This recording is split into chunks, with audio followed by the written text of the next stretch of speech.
Lalu berdasarkan tipe-tipe sel tersebut, maka WUS membagi 3 domain dari makhluk hidup.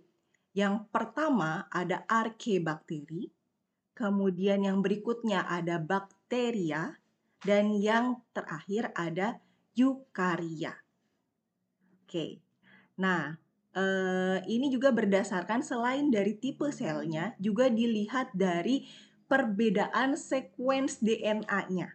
Sekuens DNA itu adalah data DNA atau data genetik yang tadi saya sebutkan bahwa di dalam inti sel eukariot itu ada materi genetik, begitupun di prokariot ada materi genetik. Nah, dari perbedaan tersebut, WUS juga membedakan si domains ini menjadi 3 domain.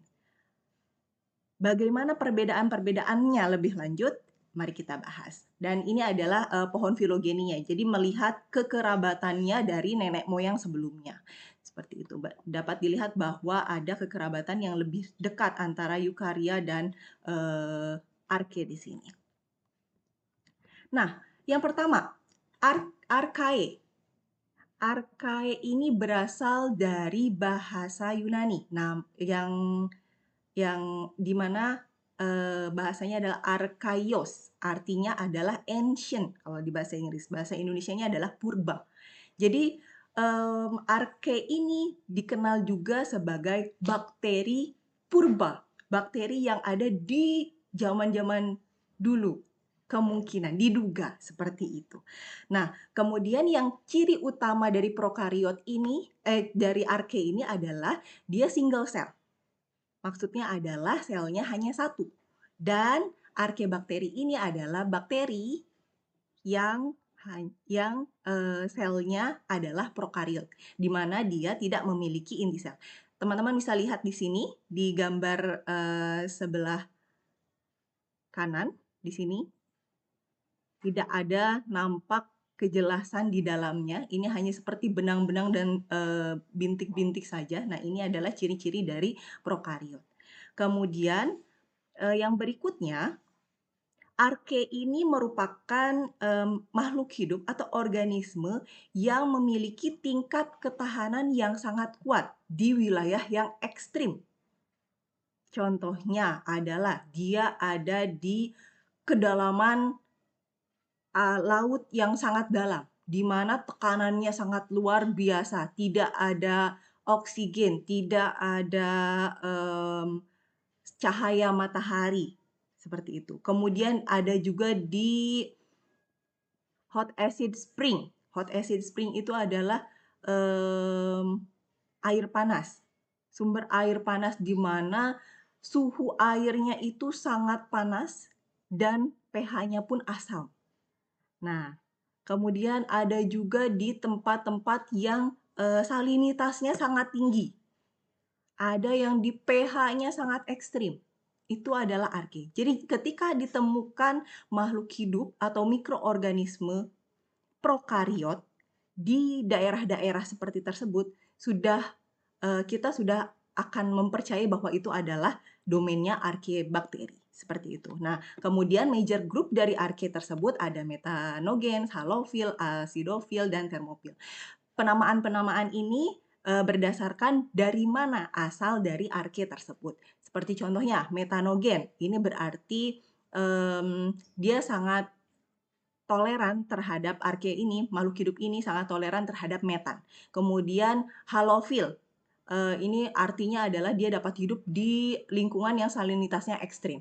Acidofil, asid, asam, jadi dia sangat atau hidup di tempat yang keasamannya ekstrim. Dan termofil juga seperti itu, termo suhu, maka dia bisa ditemukan di tempat-tempat yang memiliki suhu ekstrim, baik itu suhu yang sangat dingin maupun suhu yang sangat panas, seperti itu. Nah, domain berikutnya itu ada bakteria. Jika tadi arkeobakteria, yang ini adalah bakteria. Sama-sama bakteria, cuman perbedaannya adalah pertama adalah lingkungan hidupnya. Lingkungan hidup arkebakteri itu lebih ke yang ekstrim, maka disebut ancient tadi, purba, karena diduga bahwa zaman dahulu kala itu dunia ini memiliki kondisi yang sangat ekstrim seperti itu ya. Nah, kemudian yang berikutnya berevolusi menjadi yang namanya bakteri. Bakteri ini sama-sama single cell, sama-sama makhluk hidup yang punya satu sel dan sama-sama prokariot juga. Dia tidak memiliki inti sel. Nah, di sini dia punya si bakteri ini dia punya single DNA, single DNA loop. Dan kemudian dia punya biasanya plasmid di sini. Plasmid jika teman-teman bisa lihat plasmid di sini. Nah, dan bakteri ini berbeda seperti arkebakteri yang hanya di tempat-tempat ekstrim. Bakteri ini sangat adaptif, bisa beradaptasi di lingkungan bumi yang di mana saja. Contohnya, di tangan kita saat ini pun kemungkinan ada bakteri. Jadi kenapa kita harus cuci tangan dan segala macam untuk menjaga kebersihan itu adalah karena bakteri ini. Karena bakteri ini ada yang baik, ada juga yang tidak baik dan tidak baik untuk kesehatan kita seperti itu. Nah, ini adalah bakteri. Kemudian bentuk-bentuk bakteri ini beragam.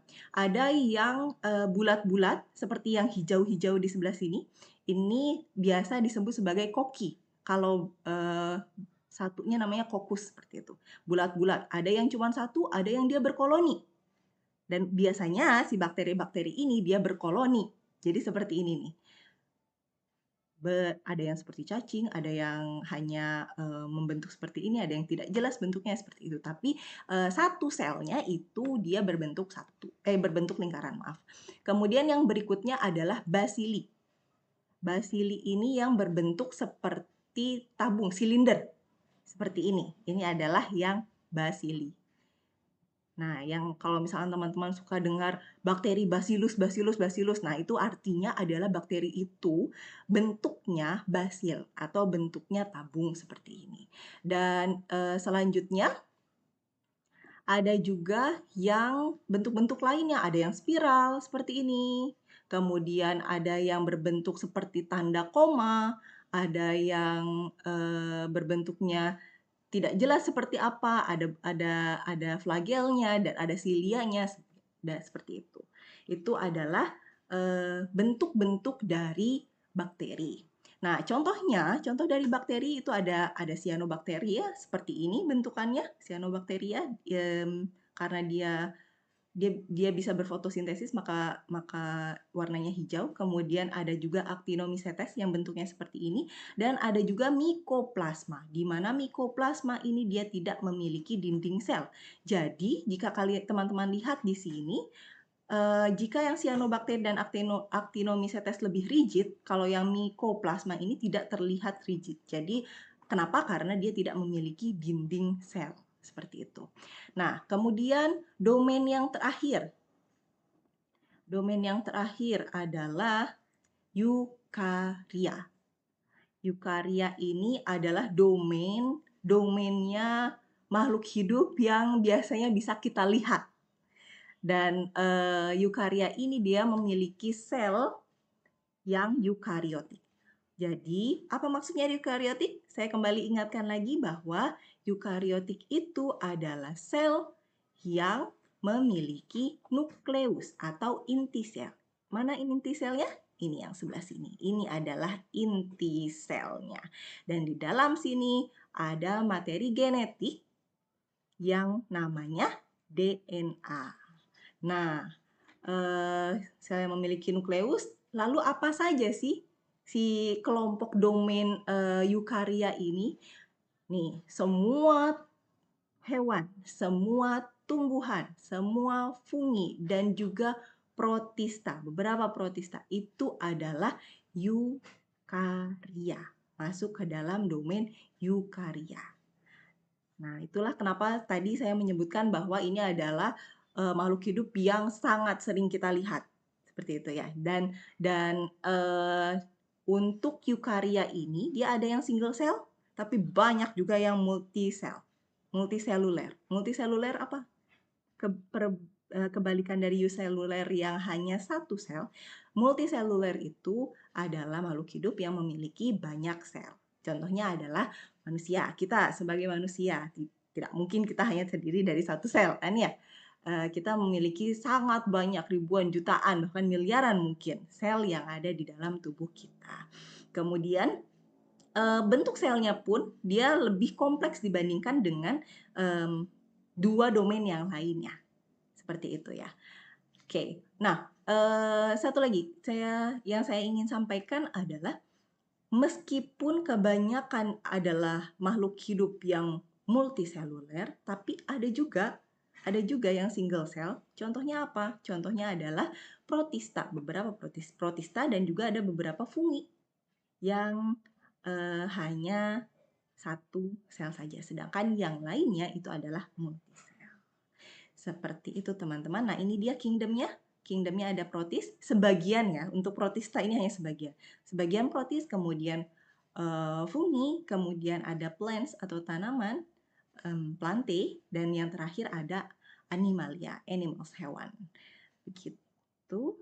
Itu adalah 3 domain, karakteristiknya, dan kemudian selnya seperti apa. Baiklah, untuk pertemuan kali ini saya rasa cukup. Semoga bermanfaat ilmu yang diberikan. Terima kasih. Wassalamualaikum warahmatullahi wabarakatuh.